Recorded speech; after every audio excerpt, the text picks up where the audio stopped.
welcome to the Christmas edition of the Weekly Roundup here on #Brant. I'll start right out with our useless information.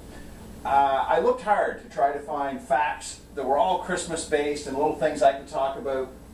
And the most useless piece of information I could find about Christmas was It's a Wonderful Life has aired more times than any other Christmas show. And I looked really hard to try to find like a fact that showed how many times, and I couldn't find. All I could find was the fact that it's been aired more than anything else. I think the fact that it's been around for so long is probably attested to why it's been shown so many times. And it's become a huge Christmas tradition all over the place. So that's your useless information for this week. I called it a wonderful rerun. Okay, Christmas spooks, right there. Hey, I didn't throw this yet. You know what? I made a New Year's resolution. I said I wasn't going to throw my markers around anymore. Nah! No! Let me tell you the truth about New Year's resolutions for this cat right here. Back in 1989, it was a long time ago, kids, I said I was done. My last New Year's resolution was that I would never make New Year's resolutions again because I think it puts too much pressure on a person. I think it's kind of silly. There's a lot of things I think about it. So I said, no, I'm not going to do it anymore. So I haven't. So guess what? The markers are still going to fly in 2018. Keep looking for it. All right, so Christmas spooks. I haven't been marking on here lately. Christmas spooks. So part of Christmas tradition used to be that people would tell scary stories. That was part of Christmas. And if you don't believe me, I have proof. There'll be parties for hosting, marshmallows for toasting, and caroling out in the snow. There'll be scary ghost stories and tales of the glories of Christmases long, long ago. Scary ghost stories. So, more proof of that would be Charles Dickens' A Christmas Carol, where the ghosts of Christmas present, Christmas past, and Christmas future show up. So ghost stories used to be something that they did. We don't do that much anymore. And as a kid, we had a record that had A Christmas Carol on. And it used to scare the crap out of me. Because it was Christmas time and there were ghosts showing up, rattling chains and stuff. It used to really freak me out. So I'm glad that tradition no longer exists. No way! Did you see it? Okay, here's what happened. I love when stuff spontaneously happens. I tossed the marker. Well, I just bring it over. So the bag with the markers, okay, is sitting here on the counter, out of camera shot. I tossed the marker without looking, and I nothing but netted it right into the bag. Boof. Yeah, I know, it's not that great. Anyway, I'll be trying to do it for the rest of the night now. So yes, ghost stories used to be part of Christmas, and they are not anymore. So, I wanted to find some other stuff to do with Christmas that wasn't really Christmas related, but stuff that happened on the 25th of December. So I found Tananakwe. I'm assuming that's how it's pronounced. So this is a practice. It is in a province in Peru, Chumbivilcas. Chumbivilcas? That's a butcher, I'm sure. It's a province in Peru. And what they do with this particular tradition is they have fights on the 25th. So if you've had some sort of beef with a family member or somebody that lives in the village and whatnot, the style of fighting used during the celebration is relatively similar to martial arts, which involves kicking, punching, and quickness in their movements. So they fight it out, get all that crap out of the way, and then they start the new year fresh with all that stuff. They get it out of their system, and apparently there are land disputes and things like that. There's territorial conflicts and stuff like that throughout the year. Can you imagine if North America adopted this?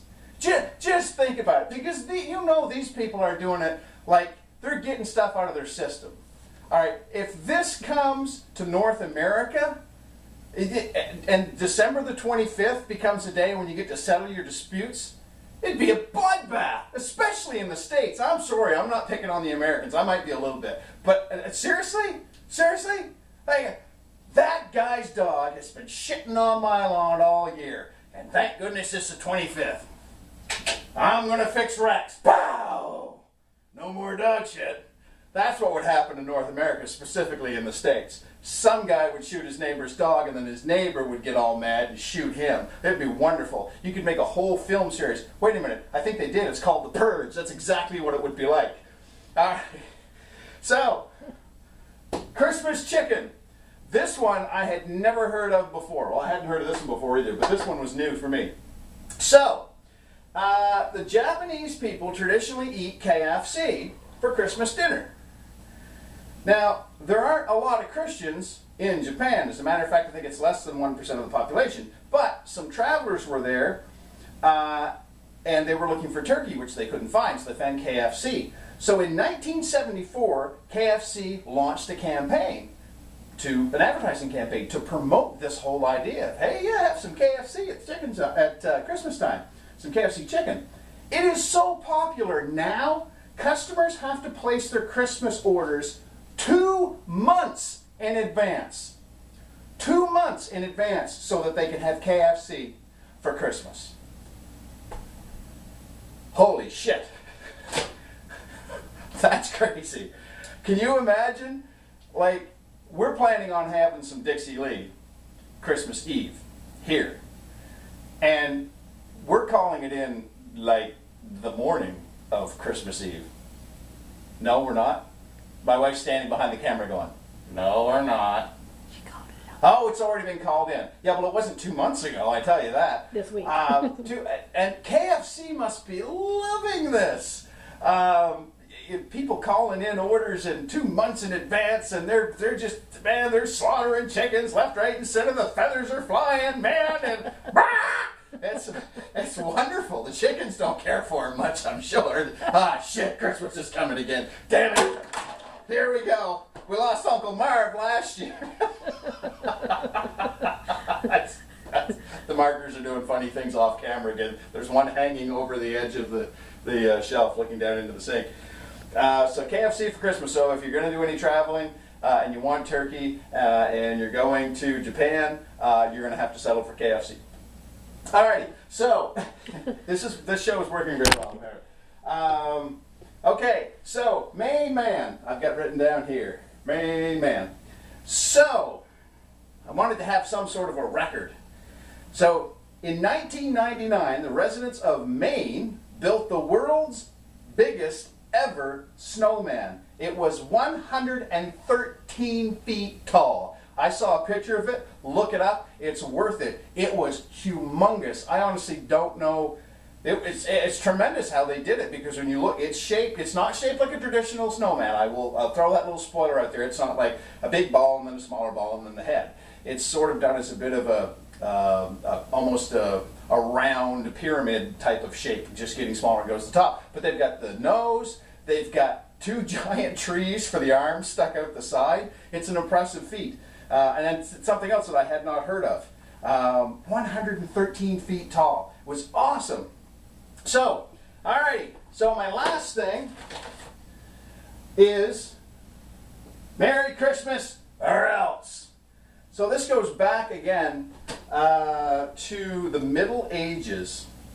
Christmas used to be an adult-themed holiday where it was sort of like trick-or-treating.